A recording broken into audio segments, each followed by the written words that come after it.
understand that you had gotten raped by Bishop G.E. Patterson at his church years ago. Tell me, how did that leave you?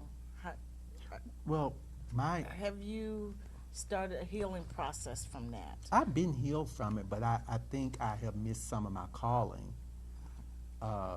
because I think I should have said something sooner than what I had. Like this scandal with Eddie Long, I probably think because mine happened in 1984. If I had went public in 1984, right?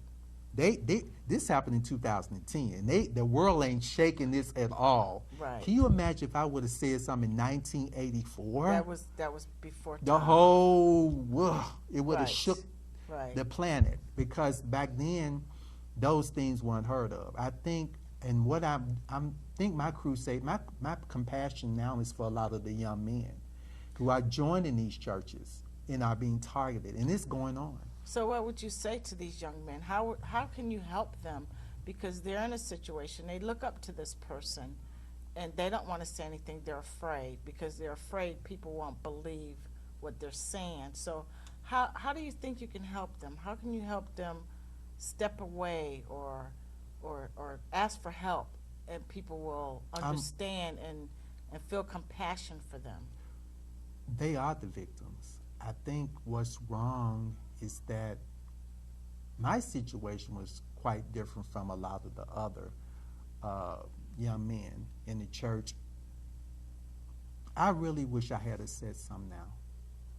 I think I have missed a lot of doors because I didn't say anything. You know what I'm saying? Mm-hmm. But I would have had a stronger voice in the community, because it's really, really bad now. It's getting bad, and it's just being covered up. It's being it's a cover. So what would you say to someone that's happening to?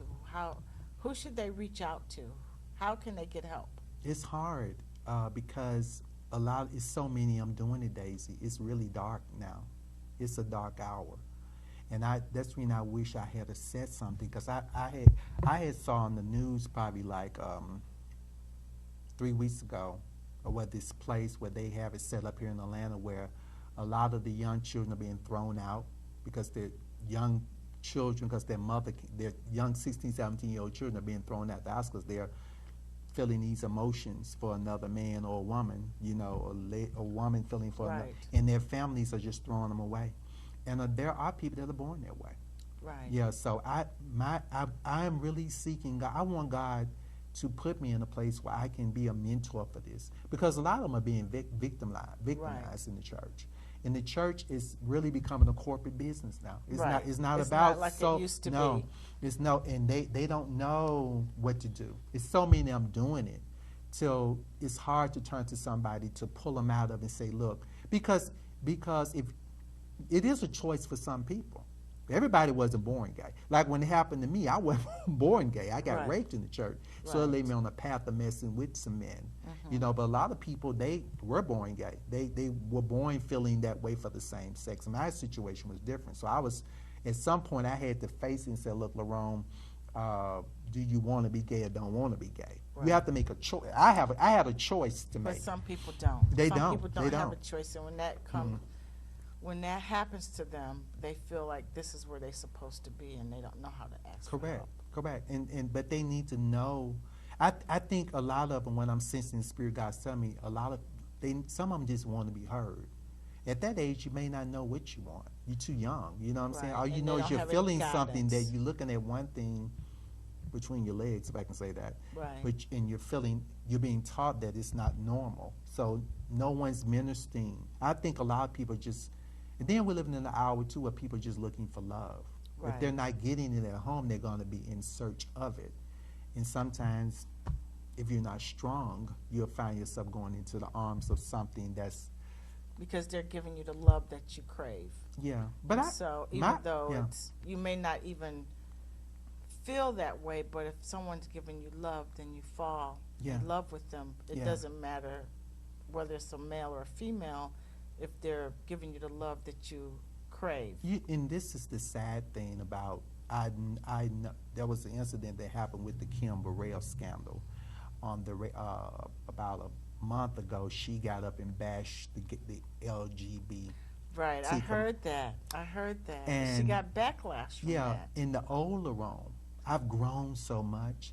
I would say, yeah, Kim, yeah, the only way to hell, yeah. But God has opened my eyes to another dimension of understanding. And you know me, Daisy, I'm not a kiss up. Right. There are people that are looking for answers, and they need to just be ministered to. Right. And everybody, you shouldn't, if you, put it like this, there are a lot of people that are not really ministering. They don't know how to minister. Right. You can't get up and cut somebody. You're supposed to be a doctor, but you cutting somebody up, and you don't have the answer. What are you cutting them up for? Right. Okay, if this is wrong, give them a way out. Right. You know what I'm saying? And my thing is, and what I'm hearing, you got some I've been praying for years, God help me, it ain't happening. So I don't, in me days. Well, it's in God's time, not But let their me tell you time. something about me. I am bold enough to admit that I don't have all the answers. And I tell people, if you knew everything, there wouldn't be no need for the Almighty. You know what I'm saying? So if you don't know, don't touch it. Right. And believe me, God will fix it. Yeah. He know how to fix it. He does. I had to learn that hey, if I don't know, I ain't gonna touch it. Right. But I do want to. I wish, I don't know. I'm digging now, and I've actually had wrote down the number I saw on the news to contact those people to see if I can start trying to help raise money, because they just had like a few rooms to people that were just being thrown out because they were confused about this, their sexuality, and they didn't have no food or nothing. And it could be people because no one ever talked to them about sexuality. Now let me ask you this, because I know that you wrote a letter to Bishop G.E. Patterson when after you had left the Bountiful Blessing Church. What did you say in that letter? Well, and why did you write the letter? Well, what did you think would help you to heal, or? Well, I wrote the letter because I finally accepted my call to the ministry. Okay. And I knew it was evangelistic. I'm too blunt. I'm a prophetic musical evangelist. I write songs, I can direct, I can sing a little, and I'm very blunt. People know me, I'll cut you off. I have a deadly tongue, so I'm not a pastor. I wouldn't have nobody in the church if I was a pastor. Because the Bible says apostles, prophets, evangelists, pastors, and teachers. I am a prophetic teacher, musical evangelist. Okay. And I have the gift of prophecy and a very strong gift of discerning. And I called, when I finally accepted the calling, I called the church secretary, Sister Helen Flagg at the time, for like 6 weeks. I was calling him a couple times a week, trying to set up an appointment just to counsel with him to see, I'm feeling this, what direction to go, Right. And he never got back with me. And I was a choir member. I joined April the 24th. April 25th of 1984. And I was there for like almost 3 years. I was a tide playing member. I was a living epistle. Okay. Look, hold on. Everywhere he went, I was behind him in the choir. I was at every Tuesday night singing in the choir. I was a faithful. I wasn't playing church. Right. I wasn't fornicating the doctrine and shouting all over the church. Right. I was a faithful person in the ministry, and I loved God, and I was feeling, okay, God, this is what God, and I needed my mentor to, he never got back with me. And every time I called Sister Helen Flagg, I said, I gave him the message, Lerone. So you think he decided because of what happened that he didn't want to see you, or he was afraid? I didn't care. If he saw you, his feelings might be there. Hold on. I didn't care. I wrote the letter and said I was called to be an evangelist, and I mailed it to the church, and I was through. Now, he got up. I guess he got it I probably wrote it that Monday, knowing me, because he got that following Sunday. He got up look at me. He got up in the church and said a young man wrote me a letter and said he was called to be an evangelist. It just takes time, people. And I said to myself, okay, he could have told me this. Why would you get up and? But because he was afraid. I think that he was afraid to see you or to have a meeting with you, because maybe his feelings were still there, and he felt like if he saw you, they would come flooding back, and so he wanted to keep his distance, or? I don't know, but Because I know that you said that he, wanted to buy you a car and give you money and, all that kind of stuff. So why didn't you just go with the flow? No. Why not? You just gonna have That's money, a new car. Daisy, that's not who I was. An apartment, probably. Hold on.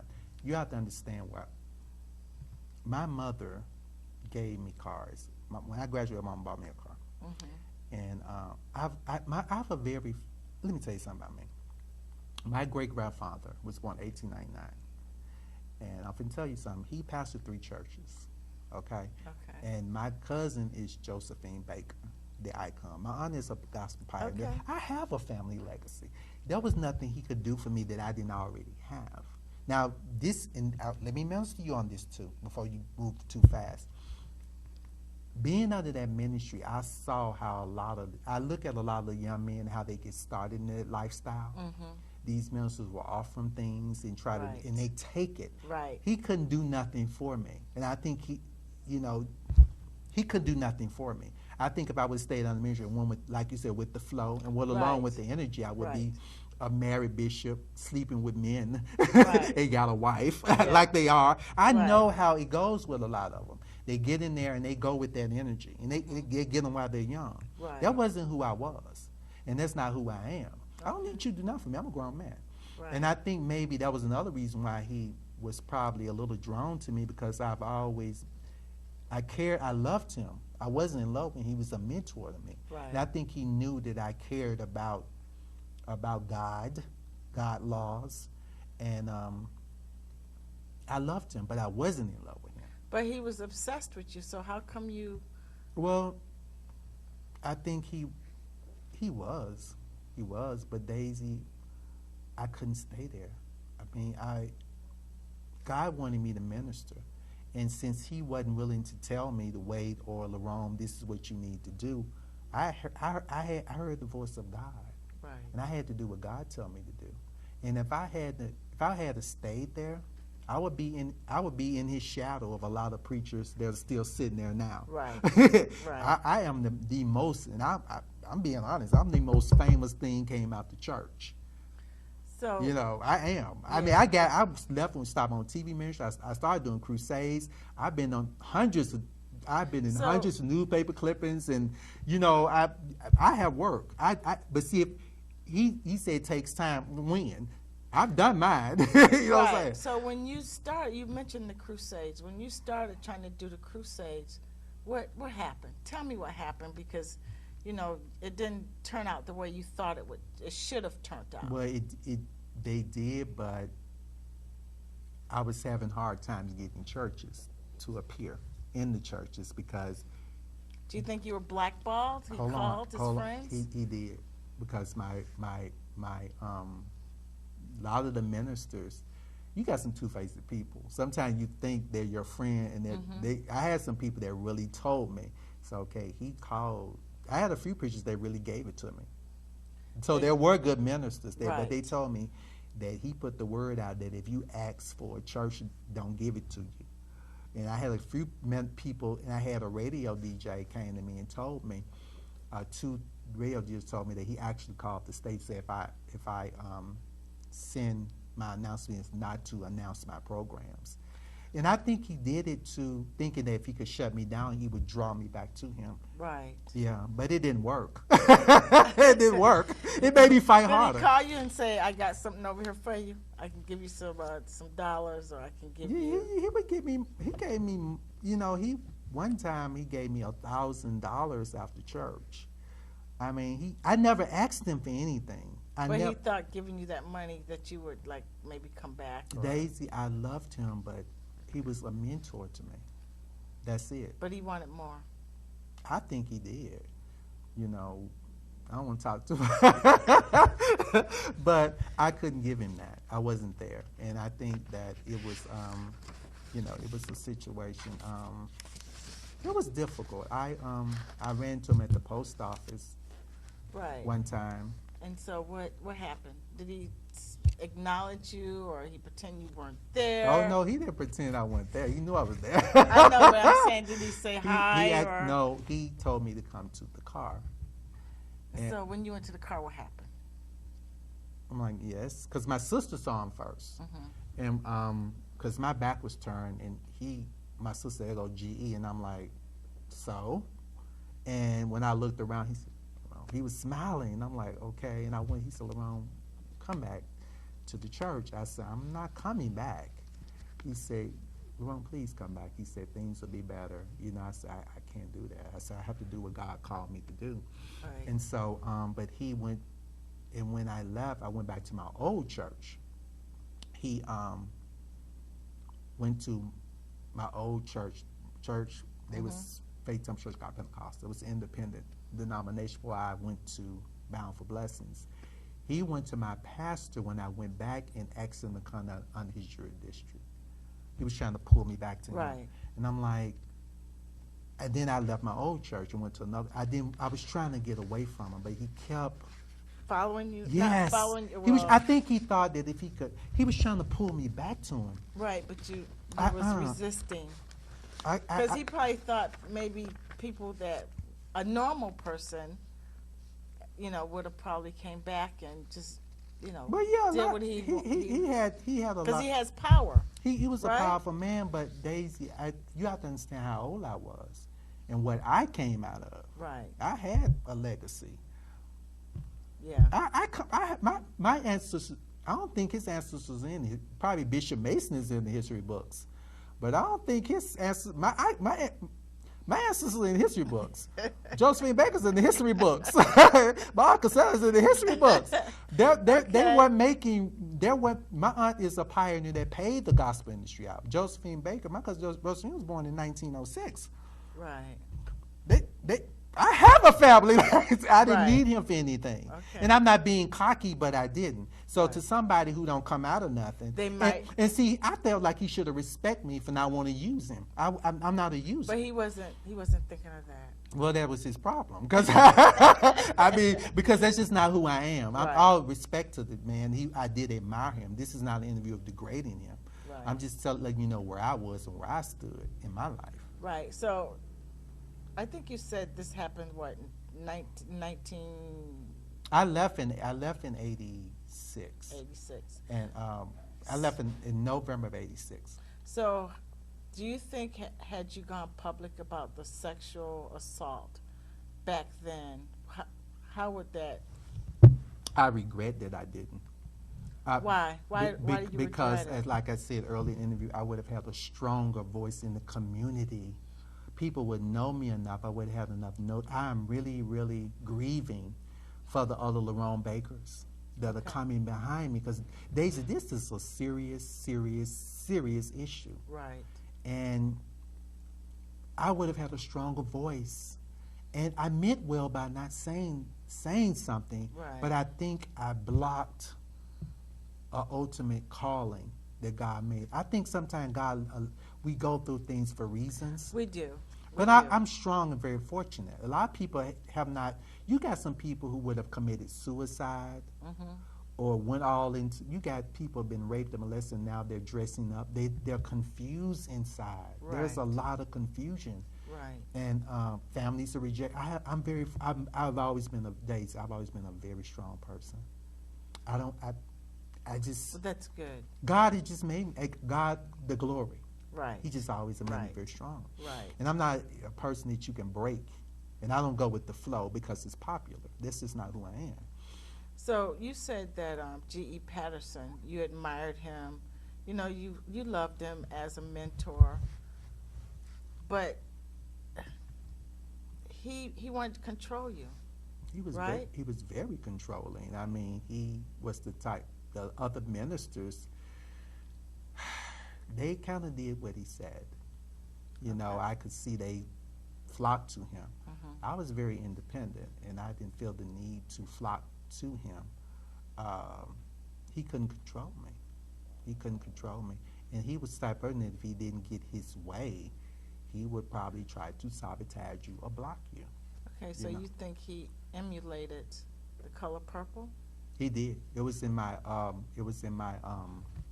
when I designed my first evangelistic robe. For the new church? Well, when I did my first crusade back in 1989, I designed a purple robe. It was lilac in front in the purple robe, and that was my first robe I had designed. All the other ministers in the city were wearing black and, you know, these old-fashioned church robes. And here this young guy comes out with this purple robe. So it was the talk of everybody. Like, who do you think he is? And so he was building a new church. And next thing I know, we built a new church. Guess what color the purple was? The church was purple, the same color of my robe. And when I got word of it, I started laughing. I said, is he ever going to let go? I said, he's going to let go. Thinking he was... No, I think he, Daisy, I think at some point he realized I wasn't going to. See, let me say this. I'm in the spirit. He loved me, but then he resented me. Because he But couldn't then, control you. with a smidge of jealousy, Right. he saw somebody that he couldn't. And usually, when you can't get what you wanted, you want it the more. It's a challenge.